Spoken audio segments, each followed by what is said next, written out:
जय श्री राम। नमस्कार, मैं धीरेन्द्र मोहन त्रिपाठी और आप देख रहे हैं यथार्थ संवाद। भारत और पाकिस्तान का रिश्ता केवल दो देशों की सरहद तक सीमित नहीं है। यह रिश्ता इतिहास, राजनीति, युद्धों, धर्म और भावनाओं की गहराई में उलझा हुआ है।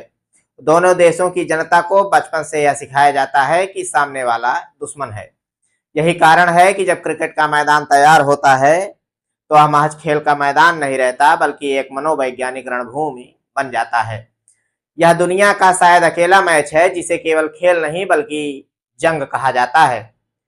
भारत में जब भी पाकिस्तान से मैच होता है तो सुबह से ही टीवी चैनल युद्ध जैसा माहौल बना देते हैं। स्टूडियो में सैनिकों के ग्राफिक्स, बैकग्राउंड में नगाड़े और एंकरों की ऊंची ऊंची आवाजें गूंजती हैं। हेडलाइन बनाई जाती है, आज होगा असली युद्ध, आज होगा देश का इम्तहान। जनता यह मानने पर मजबूर हो जाती है कि यह महज खेल नहीं बल्कि राष्ट्रीय सम्मान का सवाल है। मानो क्रिकेटर नहीं बल्कि सैनिक मैदान पर उतर रहे हों। यहीं से असली समस्या शुरू होती है। खिलाड़ियों की हार जीत को सैनिकों की शहादत से जोड़ दिया जाता है। अगर टीम अच्छा खेलती है तो उसे सैनिकों की तरह हीरो बना दिया जाता है, और अगर हार जाती है तो यह कहा जाता है कि यह अपमान है। खिलाड़ियों के पोस्टर फाड़े जाते हैं, उनके घरों पर हमले किए जाते हैं। सवाल यह है कि क्या खेल में हुई हार को सैनिकों की कुर्बानी के बराबर रखा जा सकता है? क्या मैदान पर गिरा हुआ विकेट सीमा पर कोई खोई हुई चौकी के बराबर है? जवाब साफ है, नहीं। लेकिन जनता को यही बता दिया जाता है क्योंकि सत्ता और मीडिया को इसी में फायदा है। भारत में सत्ताधारी पार्टी इस खेल को सबसे ज्यादा भुनाती है। यह वही पार्टी है जो हर चुनाव में शहीदों के नाम पर वोट मांगती है। पुलवामा हमले के बाद शहीदों की तस्वीरें चुनावी पोस्टरों में छपी। मंच से कहा गया कि हमने दुश्मन को घर में घुसकर मारा है। जनता का गुस्सा और दर्द वोट में बदल दिया। लेकिन जब अंतर्राष्ट्रीय दबाव में पाकिस्तान के साथ खेलने की बारी आई तो वही पार्टी बोली कि खेल को खेल की तरह लेना चाहिए। यही राजनीति का दोहरा चेहरा है। विरोधाभास यहाँ और गहरा हो जाता है। जब विपक्ष का कोई नेता पाकिस्तान से मिलने या बातचीत करने की बात करता है तो उसे देशद्रोही कहा जाता है। लेकिन जब खुद प्रधानमंत्री अचानक नवाज शरीफ की बेटी के शादी में पहुंच जाते हैं तो उसे कूटनीति कह दिया जाता है। जब विपक्ष के नेता पाकिस्तान के साथ व्यापार की बात करते हैं तो उन्हें गालियां दी जाती हैं। लेकिन जब सत्ता में रहकर वही पार्टी पाकिस्तान को सबसे ज्यादा वीजा देती है, व्यापार जारी रखती है, तब चुप्पी साध ली जाती है।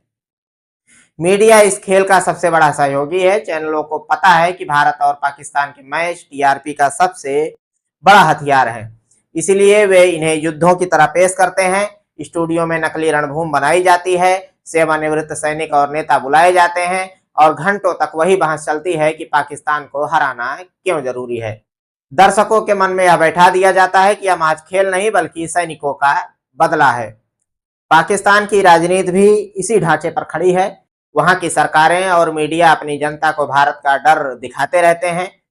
वहां कहा जाता है कि भारत दुश्मन है और उसे हराना सबसे बड़ी उसकी उपलब्धि है। गरीबी, महंगाई और बेरोजगारी से जनता का ध्यान हटाने के लिए भारत विरोध सबसे आसान रास्ता है। वहां क्रिकेट को भी जंग की तरह पेश किया जाता है। लेकिन बड़ा सवाल यह है कि भारत क्यों इस खेल में बार बार फंस रहा है? अगर सैनिकों का सम्मान इतना बड़ा है तो फिर उसी देश के खिलाड़ियों के साथ मैदान आखिर साझा क्यों किया जाता है? सत्ताधारी पार्टी कहती है कि पाकिस्तान आतंकवाद की जड़ है और उसे अलग थलग करना जरूरी है। लेकिन जब क्रिकेट खेलने की बारी आती है तो उसे मजबूरी कहा जाता है। यही विरोधाभास जनता को समझना होगा। भारत में भी यही देखा जाता है। जब टीम जीतती है तो उसका श्रेय सरकार को दिया जाता है। मीडिया कहती है कि यह सरकार की नीति का असर है। लेकिन जब हार होती है तो उसे केवल खिलाड़ियों की गलती बताया जाता है। जीत होगी तो सरकार की, हार होगी तो खिलाड़ियों की। यही राजनीतिक दोहरापन है। अब सैनिकों का सवाल। सैनिक का सम्मान केवल चुनावी मंचों पर नारे लगाने से नहीं होता। सैनिक का सम्मान तब होता है जब उसे अत्याधुनिक हथियार दिए जाएं, जब सीमा पर उसकी सुरक्षा पक्की हो, जब शहीद के परिवार को न्याय मिले। लेकिन यह सब नहीं होता। मंचों पर शहीद का नाम गूंजता है और चुनाव निकल जाने के बाद वे परिवार भूले बिसरे रह जाते हैं। यही असली अपमान है, क्रिकेट की हार जीत से कहीं बड़ा अपमान। जनता का भी मनोविज्ञान समझना होगा। जनता बचपन से सुनती आ रही है कि पाकिस्तान उसका दुश्मन है। जब क्रिकेट का मैच आता है तो यह बात और गहरी हो जाती है। लोग मान लेते हैं कि यह खेल नहीं बल्कि एक जंग है। अगर जीत गए तो यह गर्व का विषय है और अगर हार गए तो अपमान का।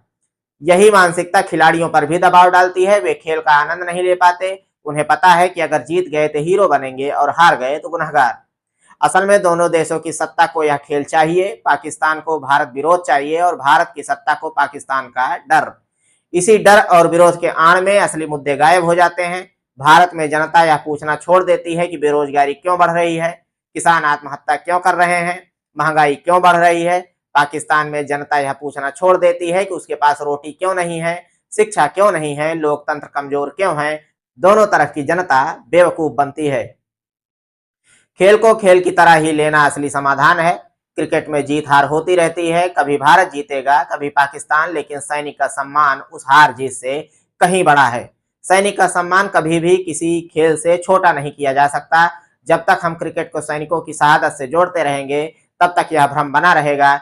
यह समझना जरूरी है कि असली अपमान कब होता है। असली अपमान तब होता है जब शहीद के परिवार को मुआवजे पाने के लिए दफ्तरों की धूल फांकनी पड़ती है। असली अपमान तब होता है जब जवान बिना बुलेट प्रूफ जैकेट के सीमा पर लड़ते हैं। असली अपमान तब होता है जब सैनिकों की विधवाएं वर्षों तक न्याय पाने के लिए भटकती हैं। असली अपमान तब होता है जब सत्ता शहीदों के नाम पर चुनावी पोस्टरों पर दाव लगाती है, लेकिन उनकी जिंदगी बदलने के लिए कोई ठोस कदम नहीं उठाती। क्रिकेट को युद्ध बनाना बंद करना होगा, खिलाड़ियों को खिलाड़ी रहने देना होगा और सैनिकों को सैनिक। सैनिक की कुर्बानी इतनी ऊंची होती है कि उसे किसी खेल की हार जीत से जोड़ना उसे छोटा करना है। जनता को यह समझना होगा कि यह खेल सत्ता और मीडिया का है। पाकिस्तान अपनी जनता को भारत विरोध से बहकाता है और भारत की सत्ता पाकिस्तान के डर से। दोनों तरफ सत्ता जीतती है और दोनों तरफ जनता हारती है। अगर भारत को सचमुच पाकिस्तान से नाराजगी है तो क्रिकेट का बहिष्कार करना चाहिए। अगर सैनिकों का सम्मान सबसे बड़ा है तो उसके नाम पर वोट मांगने की बजाय उसकी जिंदगी बदलनी चाहिए। लेकिन ऐसा नहीं किया जाता क्योंकि सत्ता को पाकिस्तान का नाम चाहिए, सत्ता को दुश्मन चाहिए ताकि वह जनता को डरा कर वोट ले सके। यही असली पॉलिटिक्स है, राजनीति है।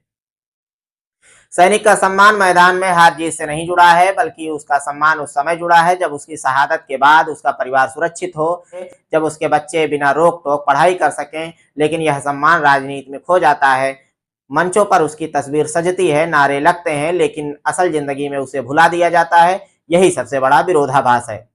भारत और पाकिस्तान के बीच क्रिकेट चलता रहेगा, मीडिया इसे युद्ध कहता रहेगा, नेता इसे राष्ट्रवाद से जोड़ते रहेंगे, लेकिन जनता को यह समझना होगा कि असली राष्ट्रवाद यह है कि सैनिक का नाम राजनीति से दूर रखा जाए। असली राष्ट्रवाद यह है कि खेल को खेल रहने दिया जाए। असली राष्ट्रवाद यह है कि शहीदों का सम्मान केवल नारे तक सीमित न रहे, बल्कि उनकी जिंदगी और परिवार की सुरक्षा में भी दिखे। जब तक जनता यह नहीं समझेगी तब तक यह खेल चलता रहेगा। सत्ता पाकिस्तान का डर दिखाएगी, पाकिस्तान भारत विरोध दिखाएगा। दोनों तरफ की जनता बेवकूफ बनती रहेगी और दोनों तरफ सैनिक और खिलाड़ी बलि चढ़ते रहेंगे। यही असली सच्चाई है और इस सच्चाई को समझना ही सबसे बड़ा सम्मान है। देखते रहिए साथियों यथार्थ संवाद। मिलते हैं फिर किसी खबर में। तब तक के लिए जय श्री राम, नमस्कार।